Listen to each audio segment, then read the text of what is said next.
خدایا خود را بشناسم.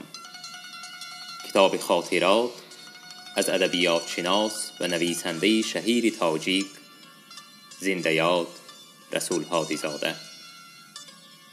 تهیه و صدا رامین هادی زاده.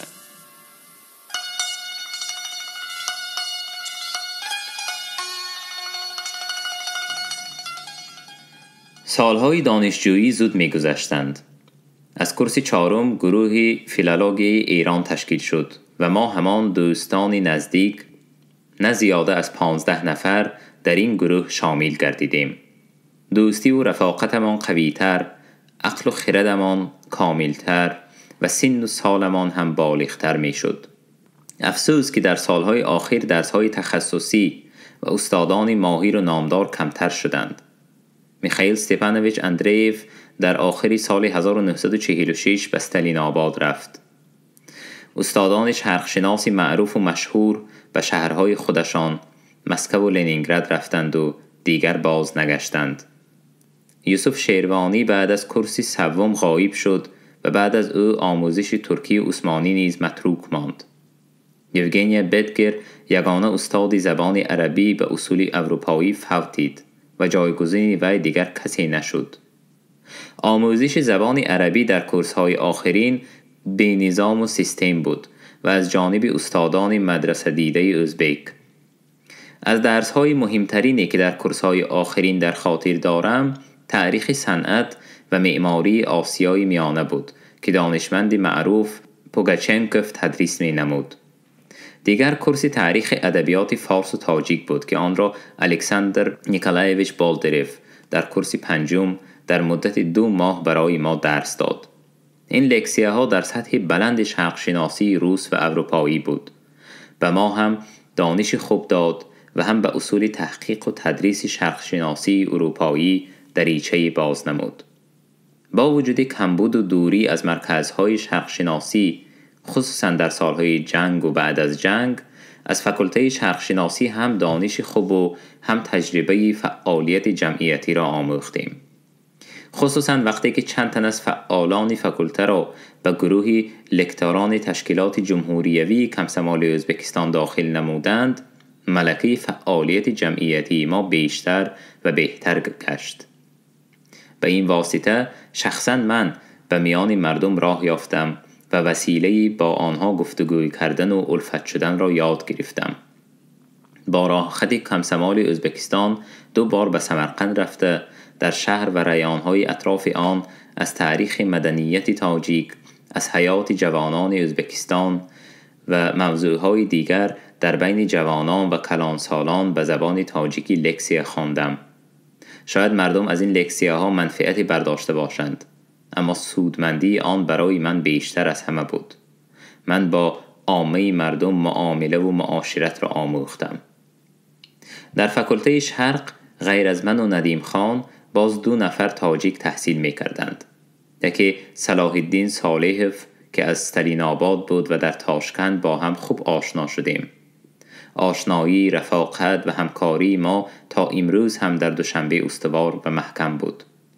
و در انستیتوت زبان و ادبیات رودکی سالها کار کرده در ترتیب، تدوین و تحریر لغت‌های تاجیکی و روسی زحمت فراوان کشید. کار آخرین او اشتراک در تحریر لغت نوی تاجیکی و روسی بود. جلد اول لغت آخر سال 2004 از چاپ برآمد. افسوس وی نشر جلد دوم را ندیده ماه دکبر همین سال در سن 77 سال از جهان چشم پوشید. جوان دیگر ترسونبای نعمتزاده بود که بعد 2 سال ما از اشت آمد. از روزهای اولین آمدنش با من شناس شد. آداب و اخلاق و گفتار و کردار نهایت مؤدبانه این کس مرا مفتون نمود و بین ما دوستی برقرار گردید. بعد از آمدنم به دوشنبه خبر یافتم که نعمتزاده هم به اسپیرانتور داخل شده است. ما زود همدیگر را یافتیم و از همان سال 1957 تا امروز دوستی عائلوی قدرشناسانه بین ما پایدار است. به گفت آن کس ما دوست برادر شدیم. حالا ایشان پروفسور، دکتر علم فیلولوژی و استاد کار دیده و سابقه دار فاکولته فیلولوژی تاجیک می باشد. 5 سال حیات دانشجویی زود گذشت. به آستانه ختم دانشگاه رسیدیم. هنوز از روی به قول معروف تقسیمات به جای مقرر نکرده اکثر ما آینده خود را معین کرده بودیم. من هم می دیدم که راه یگانه من در آینده علم است. آرزوی و امیدی که هنوز در سمرقند به فاکولته شرق بسته بودم گویا عملی می گشت. بعد از ختم دانشگاه هر جا که باشم با تحقیق و کاوش های علمی مشغول خواهم شد. در مدت 5 سال با راهنمایی استادان نامی تجربه خردی آموزشی علمی هم حاصل نمودم. شوق و هوس و مهر و محبت به تحقیق ادبیات کلاسیکی امان زیاد می شد و می گفتم که باید با همین راه روم. در دانشکده شرق نه تنها علم و دانش اندوختیم بلکه تجربه زندگی نیز ذخیره نمودیم. در مدت 5 سال شخص ما تکامل یافت، جهانبینی و جهانشناسی ما تشکل یافت، آداب و اخلاق معین حاصل نمودیم. برابر همین عشق آموختم، عشق به زندگی، عشق به دوستان و رفیقان و نهایت عشق جوانی.